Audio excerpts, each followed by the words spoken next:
Muy buenas tardes, chicos. Buenas tardes, doctor. Muy bien, vamos a dar inicio a la clase de hoy de El niño con fiebre. Mil disculpas por demorar en mandar el link. Espero que vayan conectándose durante la clase. ¿Qué clase es la que sigue?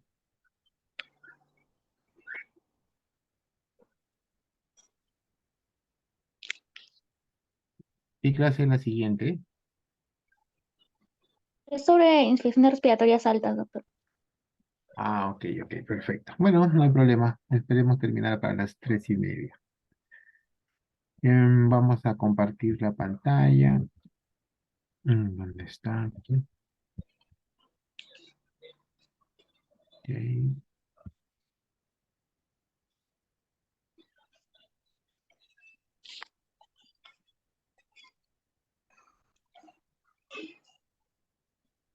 ya, bien. Dame un minuto.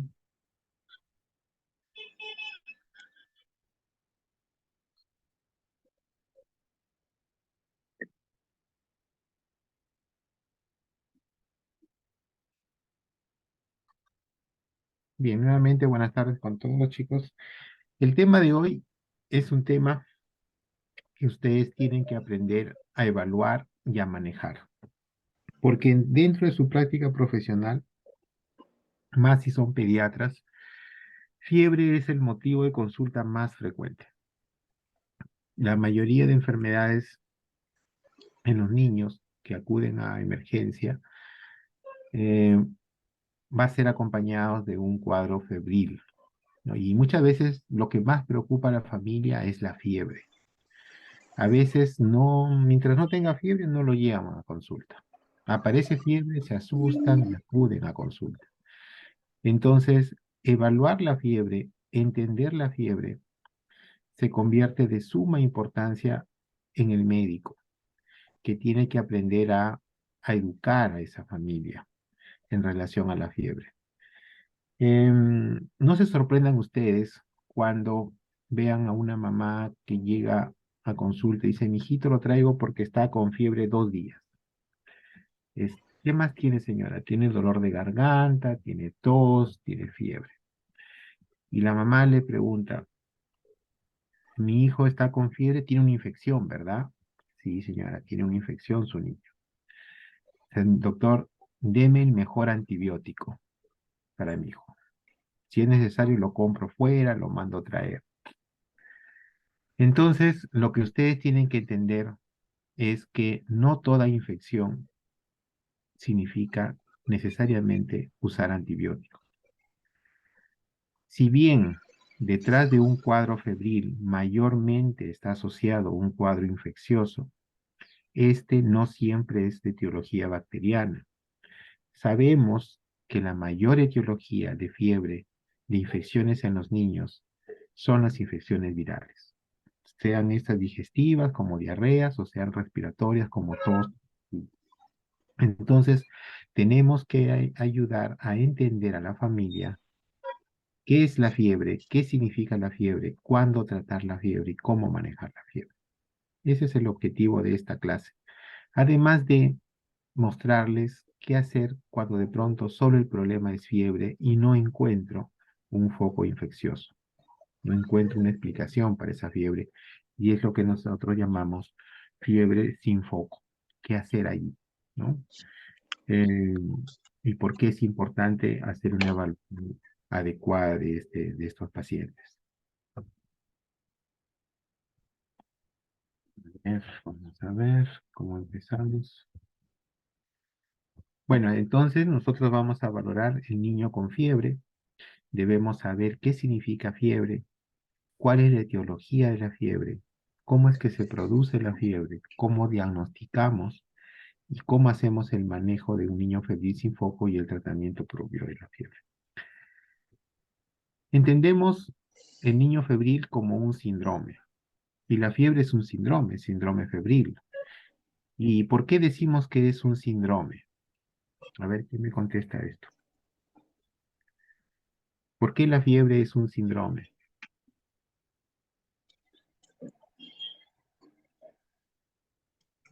Porque chicos? tiene signos y síntomas, doctor.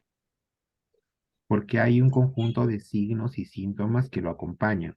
Pero hay algo más para que sea síndrome. Por un conjunto de síntomas y signos podría ser una enfermedad.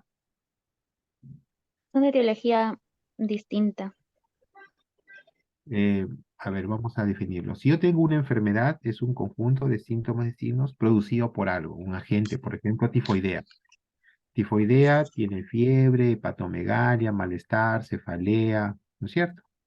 Eso es tifoidea. Y al examen encuentro salmonella tifi. Pero si solo yo tengo un paciente que tiene fiebre, escalofríos, dolor de cabeza, malestar, ¿cuál será la etiología? ¿Una infección? Probablemente sí. ¿Qué puede ser? ¿Puede ser dengue? Sí, puede ser dengue. ¿Puede ser tifoidea? Sí, puede ser tifoidea. ¿Puede ser gripe? Sí, puede ser gripe. Ahí está la diferencia entre síndrome febril y enfermedad. La enfermedad tiene una etiología, una causa, una explicación clara. Una causa. Hay un fondo fisiopatológico. El síndrome tiene mismas características de síntomas y signos, que son la fiebre, el escalofrío, el malestar, el dolor de cabeza, pero que la etiología puede ser varia. Puede ser infecciosa o incluso puede ser no infecciosa. ¿De acuerdo? Hay varios agentes, varias enfermedades que podrían ser. Ese es el síndrome. Un conjunto de signos y síntomas que pueden ser explicados por diversas etiologías. ¿Ya? Hay que aprender, para que diferenciemos bien síndrome de enfermedad. Bien. Ya les decía primero que es un motivo de frecuente consulta, no solamente para el pediatra, sino también para el médico general, y ustedes van a ser ya el próximo año médicos que van a estar en una emergencia de esta enfermedad. Esto es importante, ¿no? No siempre se debe a un proceso infeccioso. O sea, siempre que tengamos fiebre no es igual a infección. Existen causas que no son infecciosas y dan fiebre, como por ejemplo, ¿cuáles? ¿Quién me ayuda?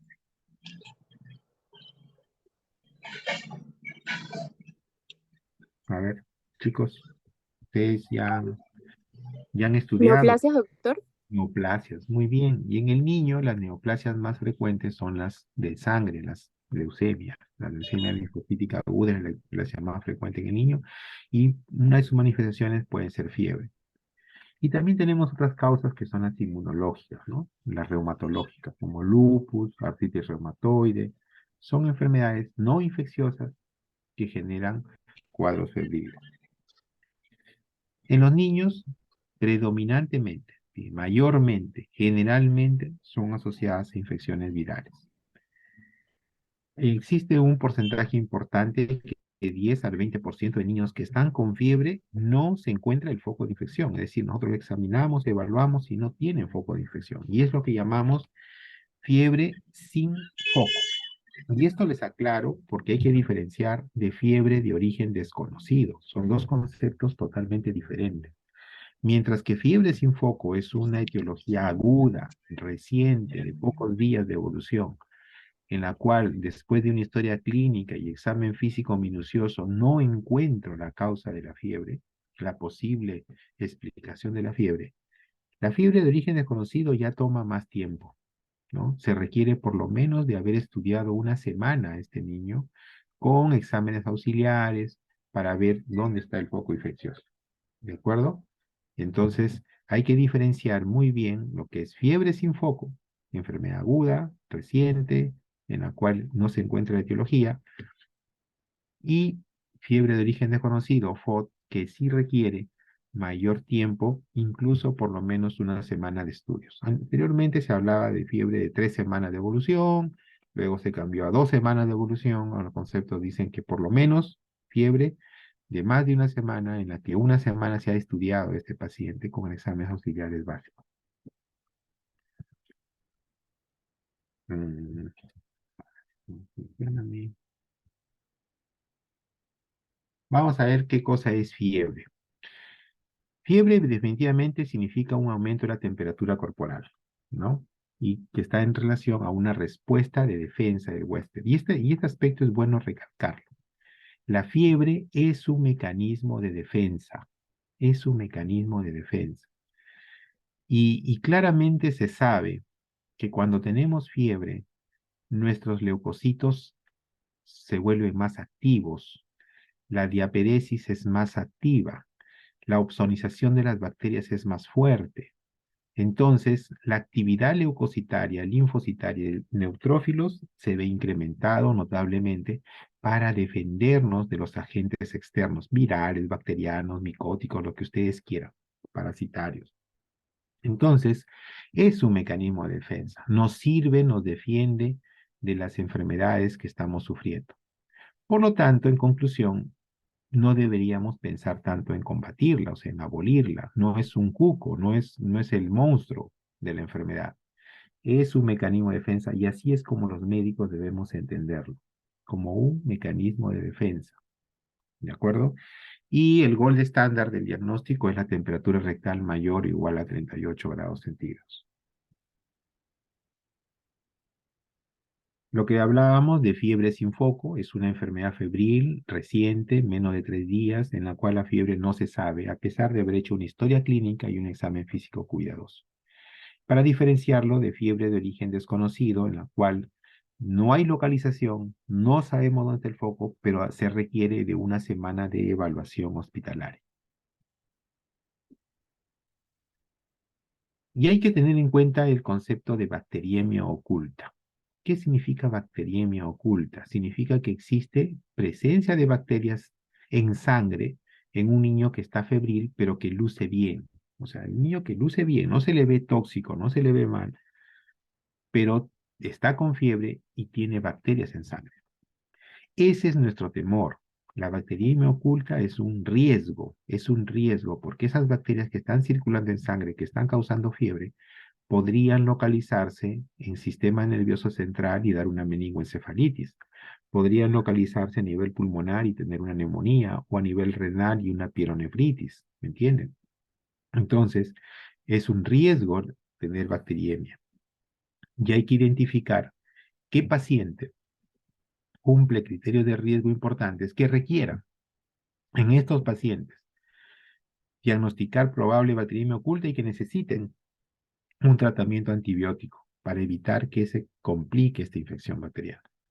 Pero esas son en condiciones especiales en las cuales uno dice, este paciente hay sospecha de bacteriemia oculta, por lo tanto hay que darle antibióticos.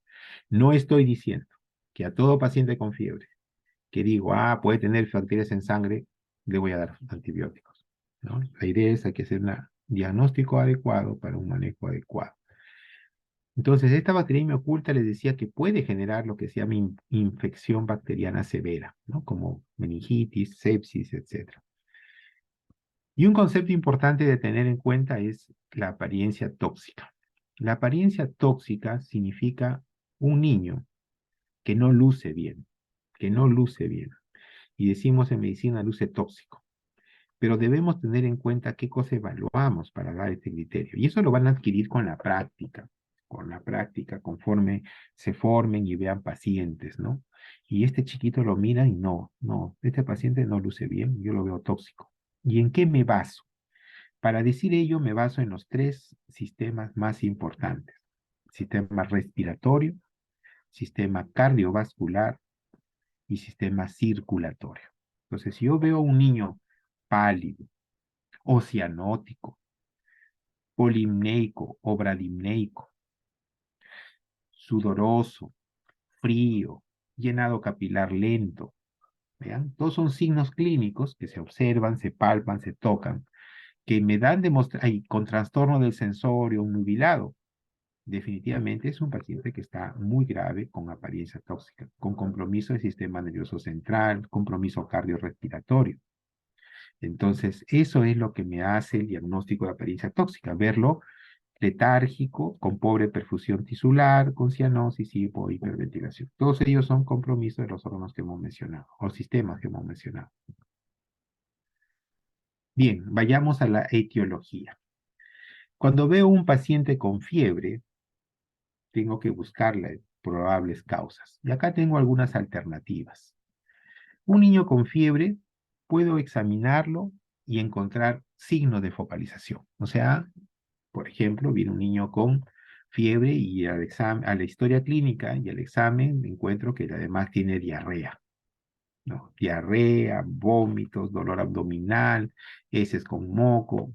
Entonces digo, es una diarrea aguda infecciosa. Y la fiebre forma parte de ese diagnóstico, ¿no es cierto?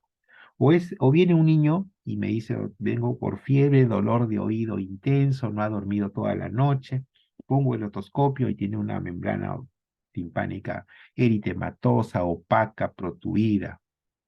Es una otitis media aguda, es una infección del oído, explica la fiebre.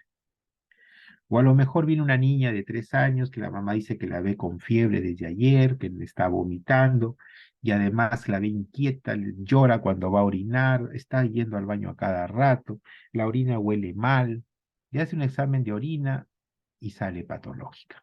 Alta sospecha de infección urinaria. Ya tengo la causa. ¿No es cierto? O aquel otro paciente que viene con fiebre de 4 días de evolución, ¿no? Viene de la selva, hay dengue en esa zona, le hago un examen de dengue y sale dengue positivo, ya tengo la etiología, ¿correcto? Entonces, los niños con fiebre y signo de focalización, este grupo de niños mayormente son causas virales, causas digestivas, virales respiratorias, otitis medias agudas. En esos niños no me preocupa mucho porque yo tengo que manejar la enfermedad, tratar la enfermedad y la fiebre solamente con sintomáticos, como vamos a aprender.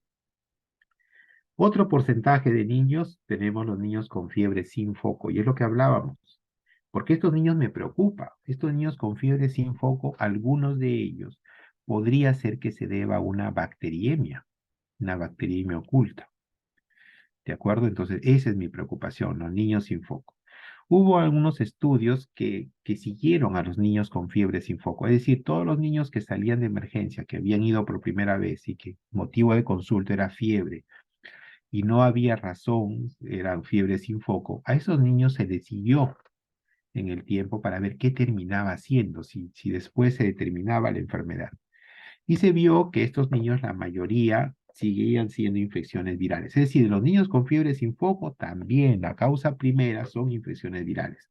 Pero se encontró importante porcentaje de infecciones urinarias y de bacteriemias ocultas, de bacteriemias ocultas.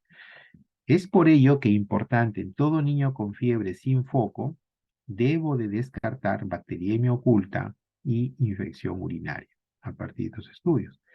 En las zonas endémicas de paludismo se encontró que fiebre sin foco también era una causa importante del paludismo, pero eso en las zonas donde hay paludismo.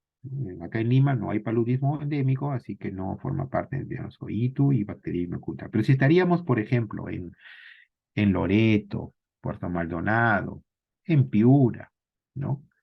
Como cuando yo hice mis serums en Piura, y recuerdo mucho mi primer día que fui a un centro de salud en Piura, llego y había pues un montón de gente en la cola. Y dije, uy, hoy sí que me van a hacer trabajar duro. Cuando empiezo a las 8 a atender el consultorio, pues no tenía ni una historia.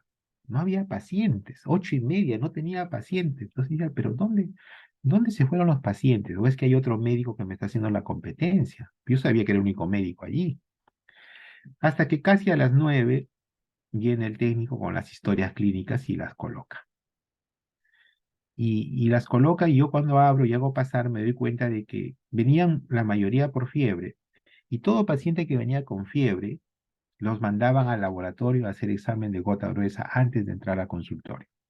Es que es una zona endémica de paludismo, ¿no? Entonces, el descarte de fiebre empieza por descartar malaria.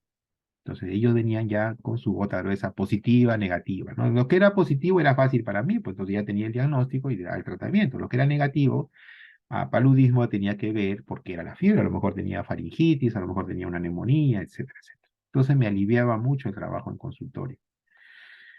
¿De acuerdo? Entonces, el paludismo de tener en cuenta, sobre todo ustedes, si van a trabajar a zonas endémicas, que nuestro Perú tiene varias. Y luego tenemos un grupo de niños que es niños con fiebre prolongada, es decir, aquellos niños que tienen fiebre bastante tiempo, mayor a 14 días incluso. En estos niños también las enfermedades infecciosas están allí, ¿no? ¿Qué tipo de enfermedades infecciosas dan fiebre prolongada? Pues ahí está VIH, por ejemplo, tuberculosis, una enfermedad que da fiebre a veces por bastante tiempo. Y acá también entran aquellas enfermedades que no son infecciosas, ¿no? Hablábamos de las inmunológicas, autoinmunes, como la artritis reumatoide, el lupus eritematoso, y las oncológicas, como la leucemia, la LLA. ¿De acuerdo? Así que este es el gran grupo resumido de etiología en un niño que tiene con fiebre. No todo es infección, pero mayormente es infección. En algunos tendré un foco y me dedico a tratar el foco. En otros no tengo el foco y esa es mi preocupación y eso quiero ponerle énfasis en esta clase para que ustedes determinen qué niños son de riesgo y traten adecuadamente. Y aquellos niños con fiebre prolongada que hay que pensar en tanto en enfermedades infecciosas como también en enfermedades no infecciosas como las inmunológicas y las oncológicas. ¿Cuál es la fisiopatología de la fiebre? ¿Cómo empieza? Pues el, el origen de todo ello significa inflamación.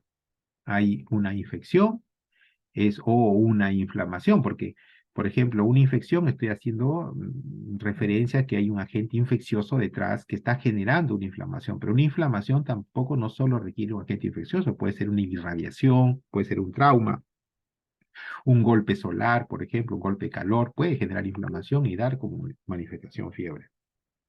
Entonces, todo se origina con un cuadro inflamatorio, consecuencia de un trauma o una infección, y que va a activar o va a estimular nuestra primera línea de defensa, que son los macrófagos. Macrófagos están en todas partes, en el sistema nervioso central, y ahí se llaman las glías, en piel, en intestino, en hígado, en todas partes de los pulmones están los macrófagos, y estos macrófagos, cuando hay un estímulo inflamatorio, van a producir pirógenos endógenos, que son interleuquinas, son mediadores químicos que van a generar señales, ¿no? Y estos pirógenos endógenos se llaman interleuquinas, ¿no? Como interleuquina 1, interleuquina 6, 8, eh, factor de necrosis tumoral, etcétera, interferón, etcétera. Entonces, esta generación de los pirógenos endógenos y antipiréticos endógenos, como la interleuquina 10, factor de necrosis tumoral alfa y la arginina vasopresina, están en un equilibrio. ¿Cuál predomina? Va a depender del estímulo que tienen. Ojo que algunas bacterias, sobre todo las bacterias gram negativas, en los macrófagos generan antipiréticos endógenos más que pirógenos. Y es que generan esto hipotermia, o sea, un indicador de la respuesta inflamatoria no siempre es la pirexia, sino también puede ser disminución de la disminución de la temperatura, ¿no? Como se produce hipotermia en algunas infecciones por gram negativos. Estos mediadores inflamatorios, estas interleuquinas, ¿dónde van a actuar? Van a actuar a nivel del hipotálamo en el sistema nervioso central. Si esto puede generar una estimulación o una inhibición. ¿Para qué? Para que el hipotálamo dé un cambio en el set point térmico. El set point térmico, que dice que la temperatura debe controlarse en 37 grados centígrados, por ejemplo, y todo nuestro sistema están a ello, de pronto el cerebro dice, no, ya no quiero 37, quiero 38,5. Inmediatamente el cerebro manda órdenes para que se genere calor, ¿no? Para que se genere calor, como por ejemplo las contracciones musculares, y ahí vienen los escalofríos, ¿no? ¿De acuerdo? O se genere vasoconstricción periférica para ahorrar calor y aumentar la temperatura corporal central. Pero eso genera frialdad distal, ¿de acuerdo? O mecanismos que disminuyan la temperatura, como la sudoración, para, para generar evaporación y disminución de la temperatura. Esa es la fisiopatología del control, ¿no? Homeotérmico de nuestro organismo.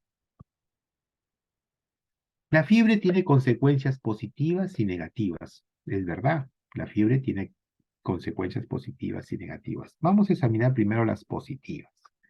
En las positivas ya les mencioné, o sea, que favorece la lisis bacteriana. Pues las bacterias se mueven con temperaturas mayores de 38. Disminuye el crecimiento de las bacterias, hace que este sea más lento, y eso se ha probado con cultivos de Streptococcus pneumoniae, ¿no? Los estreptococos cultivados a una temperatura de 37, felices se desarrollan. Les pongo 38,5 y se inhibe el crecimiento.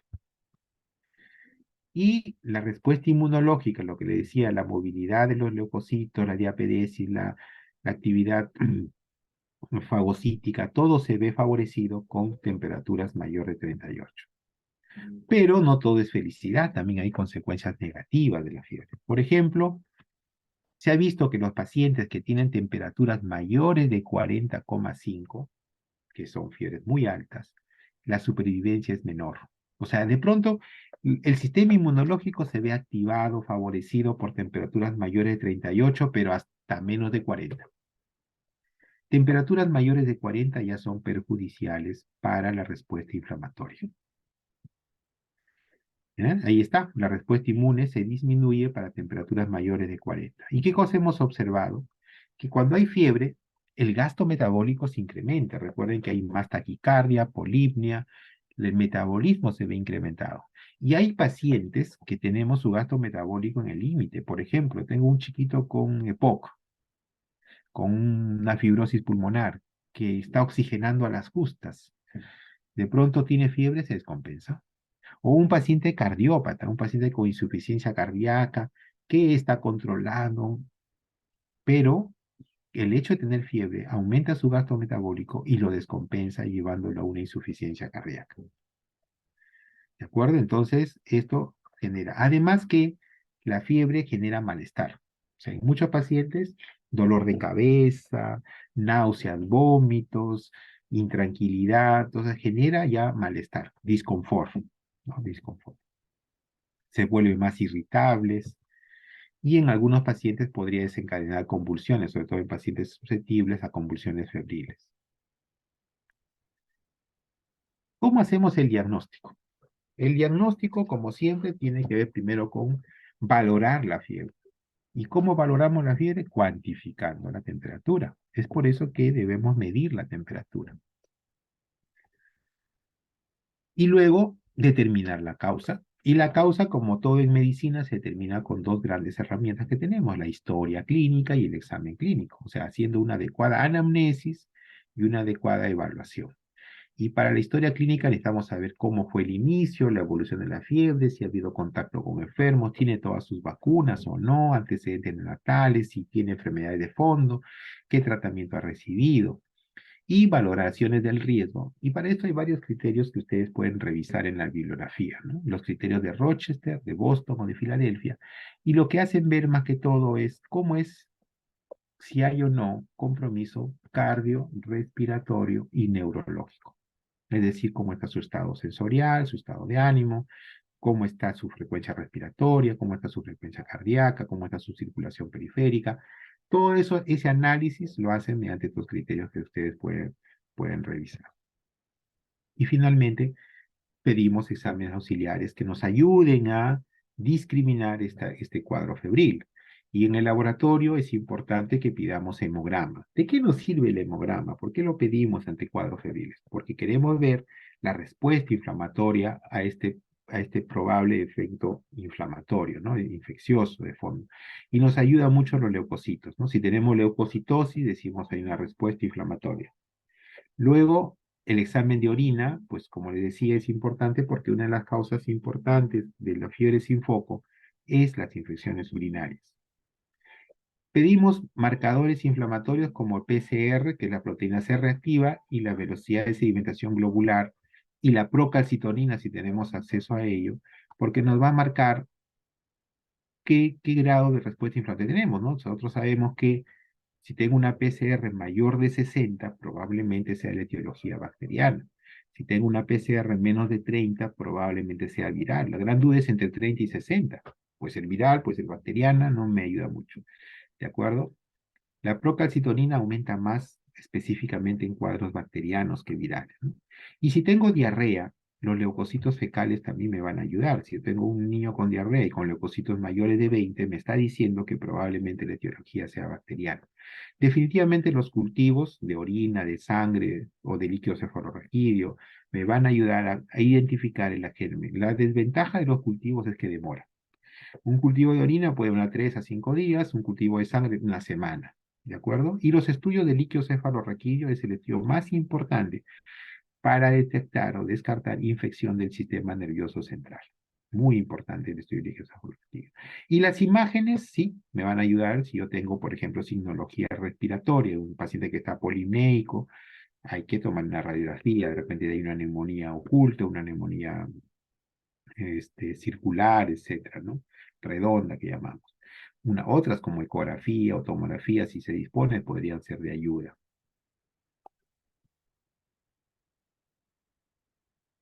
Bien, hasta aquí alguna pregunta, chicos. Bueno, Doctor, una sí. pregunta. ¿Una misma enfermedad puede ser una fiebre con foco y sin foco? No, Por ejemplo. porque la definición son contradictorias. Fiebre con foco es aquella fiebre que tiene una etiología, o sea, yo le encontré un foco, le encontré otitis, le encontré diarrea, le encontré neumonía, le encontré infección urinaria. Sin foco es aquella que no encuentro la causa. Entonces no puedes tener una persona con dos diagnósticos contradictorios al mismo tiempo. Pero, por ejemplo, doctor, si se le hace el examen físico y no se le encuentra una, un foco, pero en el examen auxiliar sí se le encuentra el foco, ¿recién se Ya tienes un convierte foco. con No, foco cuando se hace o cómo?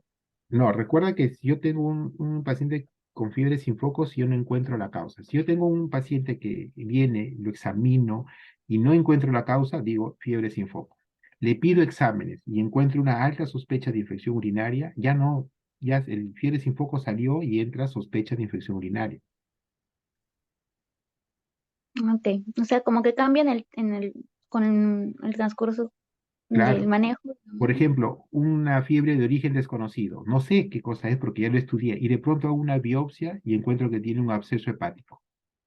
Ya deja de ser fiebre de origen desconocido, ya se convierte en un absceso hepático. Siempre fue un absceso hepático. Gracias, doctor. Ujú. Muy bien. Entonces, ahora vamos a estudiar lo que es un problema. Porque lo anterior, lo que decían, la fiebre con foco, no es un problema. Encuentro el foco y trato el foco. Se acabó. El problema es cuando no hay causa, cuando no hay foco. Ese es el problema. Y acá vamos a ver algunos algoritmos que ustedes quiero que lo identifiquen. Primera, el neonato. Ustedes ya hicieron neonatología. Ya hicieron neonatología. Y si tienen un neonato con fiebre, pero no hay un foco, ese paciente se hospitaliza para estudiarlo, para hacer hemocultivo, urocultivo, punción lumbar y empezar antibióticos endovenosos ya. No antibióticos por vía oral, endovenosos. Pudiera requerir su refrigeradora y todo. Todo neonato con fiebre sin causa debe ser hospitalizado.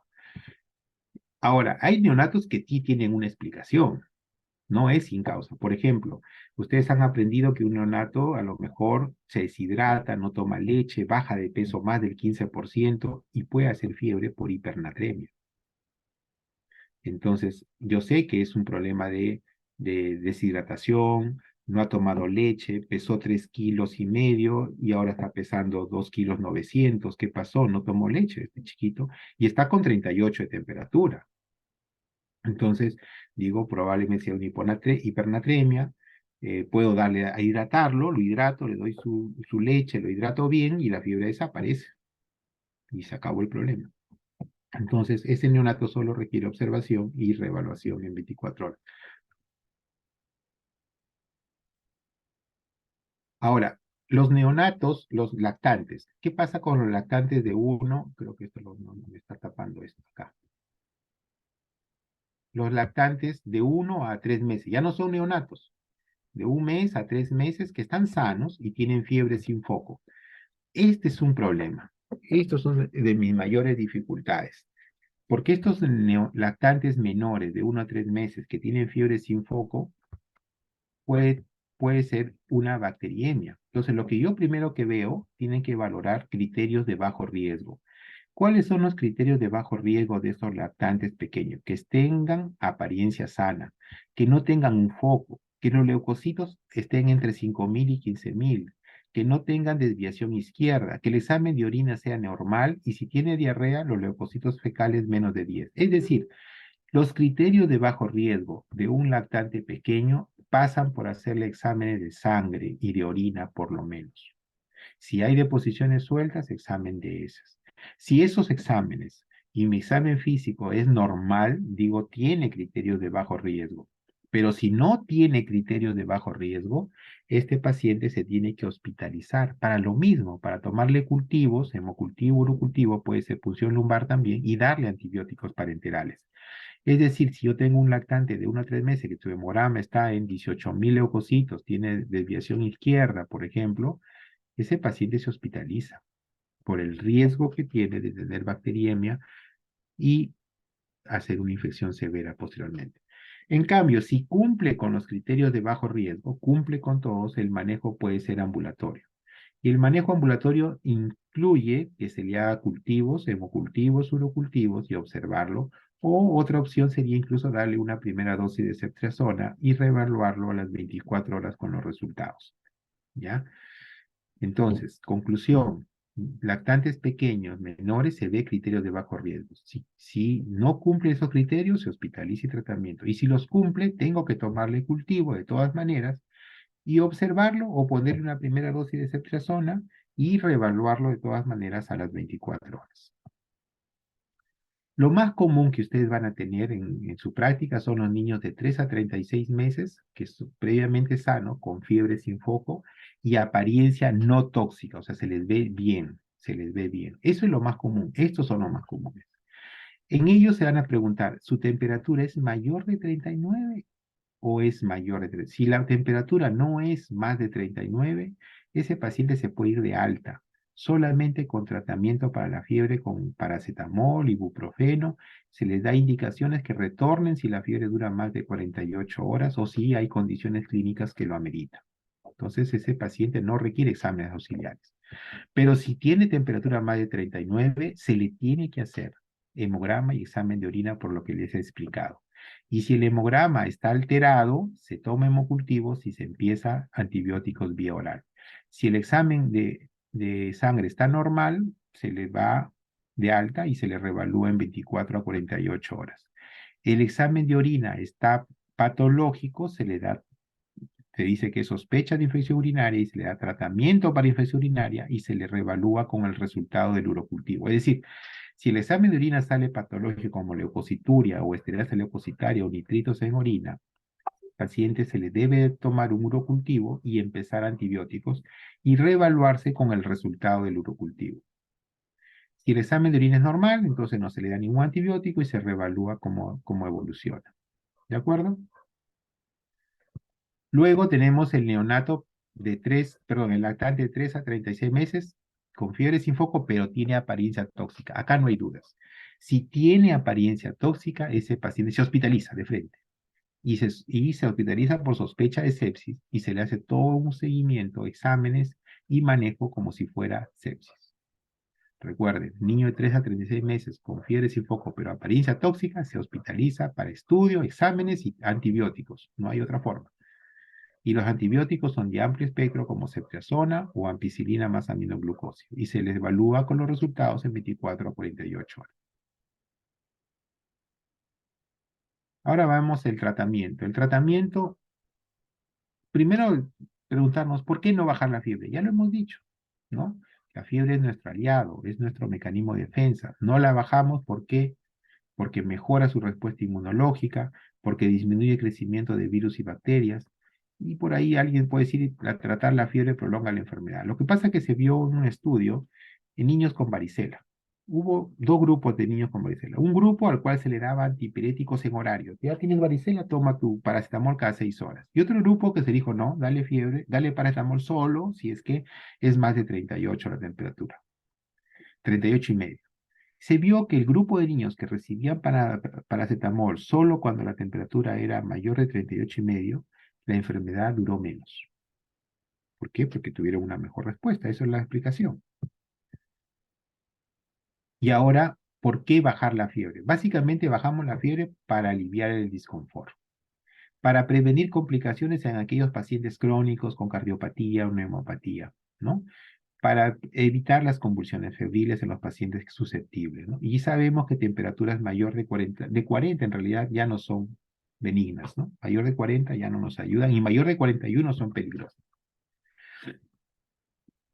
La forma de tratamiento de la fiebre va por dos lados, el tratamiento farmacológico y los medios físicos. Los medios físicos son importantes y consisten en aligerar las ropas, compresas con agua tibia, no agua helada ni agua fría, aumentar la ingesta de líquidos y mantener un ambiente templado. Lo que no debe hacerse es baños con agua fría o aplicar soluciones alcohólicas o enemas de agua helada. En mi época se usaba mucho el vinagre bullí. Después había otro producto que ya me olvidé cómo se llamaba, que olía horrible. Vinagre bullí, timolina, timolina. Perdón, se me está acabando la batería. Un ratico.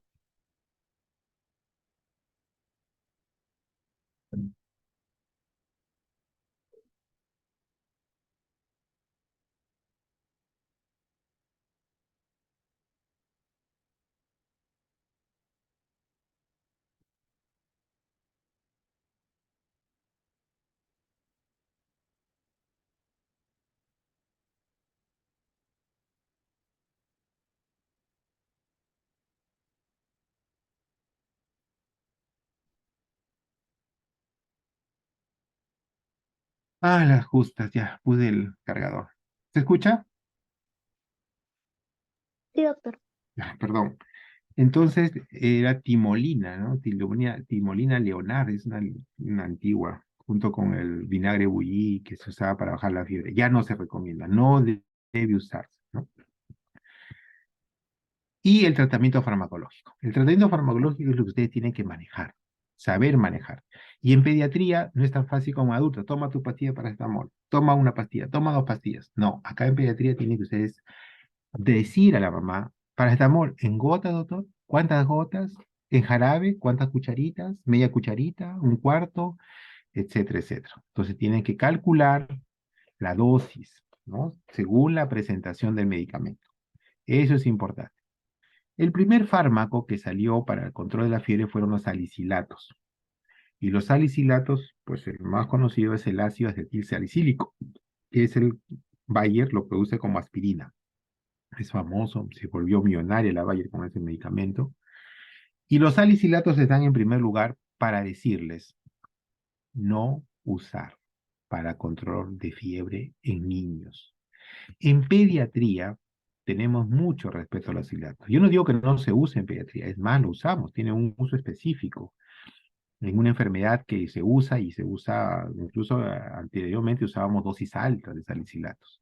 En una enfermedad inflamatoria que es de alta mortalidad y compromiso incluso de las coronarias. ¿Qué enfermedad es esa?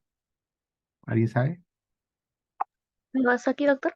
Muy bien, la enfermedad de Kawasaki. La enfermedad de Kawasaki es una enfermedad inflamatoria de causa no tan clara, ¿no? Que tiene criterios de diagnóstico, ya ustedes lo van a ver, que compromete las coronarias y en el tratamiento, en el manejo, se usa inmunoglobulina a altas dosis y se usa salicilatos a altas dosis. O sea, salicilatos utilizamos en pediatría, también lo utilizamos en las enfermedades reumatológicas, en la fiebre, ¿no? En la artritis reumatoide, se usa. Pero para control de fiebre, les pongo no usar. ¿Y por qué les pongo no usar? ¿Alguien me puede decir? ¿Alguien de repente ya lo vio en la práctica? ¿Alguien les explicaron? ¿Por qué tenemos miedo los pediatras a los salicilatos? ¿Nadie? Bueno, les voy a decir. Es que se ha visto asociación de los pacientes, muchos pacientes con enfermedades virales como varicela, por ejemplo, y otras virosis, en los que se usa salicilatos, se asoció a una enfermedad, un síndrome en realidad, porque no tiene una causa clara, puede ser por varias etiologías, síndrome de Reye. El síndrome de Reye es altamente mortal en las mejores UCIs. ¿Ah? Entonces, nosotros los pediatras evitamos usar salicilatos por esa razón. Y esa es una razón también por la cual a veces nos inhibimos de usar mucho los antiinflamatorios como los AINES para los cuadros febriles en caso de gripe, varicela, porque también por ahí se asocia a relleno. Entonces, los salicilatos no se usan en pediatría. El paracetamol o acetaminofén para los americanos es nuestro caballito de batalla. Es el más común, es el que hay más tiempo. Sí, tiene compromiso hepático, claro, puede haber compromiso hepático si abusamos de él, pero es el que más se utiliza en niños más pequeños, ¿no? Desde los 2 meses sin problemas. La dosis es 10 a 15 miligramos por kilo por dosis, se puede dar cada 4 o cada 6 horas y no exceder de 4 gramos al día por el tema de compromiso hepático, ya que tiene metabolismo en ácido cromo P450. Ese es el riesgo. Ahora, paracetamol tengo que saber cómo viene. Viene en jarabe de 160 por 5 mililitros, en jarabe de 120 por 5 mililitros, y alguna vez vi una presentación 150 por 5 mililitros. Vienen gotas de 100 miligramos por mililitro. Vienen ampollas de 1 gramo en 1 mililitro, también hay 1 gramo en 2 mililitros. Vienen en supositorios, sí, de 250 miligramos. ¿Vienen ampollas? Sí, vienen ampollas de 1 gramo. Debo saberlas cómo viene mi paracetamol para poder yo dar indicaciones. ¿De acuerdo? Y la dosis que ya está ahí puesta. Luego vienen los AINES, ¿no? Los famosos derivados del ácido propiónico son los AINES. Y hay varios, ¿no? Ibuprofeno, naproxeno, diclofenaco, varios. Nosotros los pediatras nos hemos pegado mucho al ibuprofeno, porque es el más noble, tiene buen sabor, etcétera. Pero todos los AINES, incluido el ibuprofeno, tienen consecuencias lesivas a nivel gástrico. Siempre por ahí vemos en emergencia niños que vienen por hemorragia digestiva alta, ¿no? Consecuencia de haber usado ibuprofeno u otro AINES. ¿De acuerdo? La dosis del ibuprofeno es de 5 a 10 miligramos por kilo por dosis. 10 a 5 miligramos por kilo por dosis. Vienen en jarabe, sí, de 100 miligramos por 5 mililitros. También hay los Forte de 200 miligramos por 5 mililitros. Hay en gotas, no sé por qué han sacado en gotas, 40 miligramos por mililitro. Y hay en pastillas, ¿no? De 400 miligramos y de 600 miligramos. Finalmente, la dipirona o el metamizol. El metamizol debe tener mucho cuidado la dosis, porque genera, en otros países incluso con la FDA no lo tiene aprobado. La EMEA sí, tengan mucho cuidado porque se ha asociado mucho a trastornos leucocitarios, ¿no? A granulocitosis, síndrome shock tóxico, etc. La dosis incluso ha ido bajando, ¿no? La dosis que se ha visto siempre es de 20 a 30 miligramos por kilo por dosis. En general es 20 miligramos por kilo por dosis, pero que en la actualidad ya se propone dosis menores, incluso de 12,5 miligramos por kilo por dosis. Hay en ampollas, hay en ampollas de 1 gramo, hay en jarabe de 250 miligramos por 5 mililitros, hay en gotas de 500 miligramos y de 400 miligramos por mililitro. También hay supositorios de 250 miligramos. Muy bien, ¿qué conclusiones podemos tomar de nuestra clase? Ya tenemos con la hora. La apariencia clínica del niño febril es más importante que el nivel de fiebre. Ojo, la apariencia clínica, o sea, la apariencia tóxica puede estar sin fiebre, pero tiene apariencia tóxica, ese paciente está grave. La temperatura corporal, si está normal, no descarta que tenga una infección seria. O sea, la intensidad de la fiebre no me va a decir la intensidad de la infección. La infección del tracto respiratorio superior es el foco más común de fiebre en niños y mayormente son virales, ¿no? Pero también podrían tener infecciones bacterianas serias, como la infección urinaria y la bacteriemia oculta, que es motivo de preocupación. Entonces, neonatos febriles y niños con apariencia tóxica, independientemente de la edad, tienen alto riesgo para infección bacteriana seria y requieren admisión hospitalaria. No lo olviden, chicos. Niños de 1 a 36 meses con fiebre sin foco pueden ser tratados en forma más selectiva y no abusar de los antibióticos. Bien, chicos, gracias. Disculpen un poco la tardanza, pero creo que hemos cumplido con el horario. Si hubiera alguna pregunta, por favor.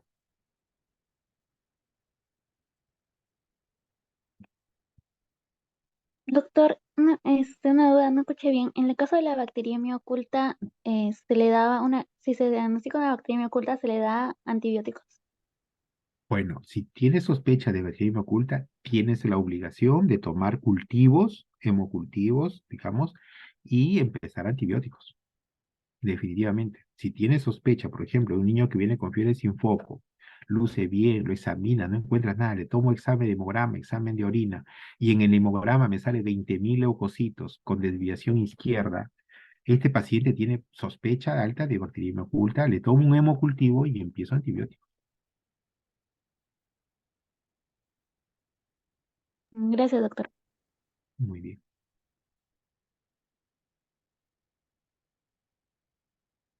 Bien, chicos, les agradezco su participación y nos vemos en la siguiente clase. Muchas gracias.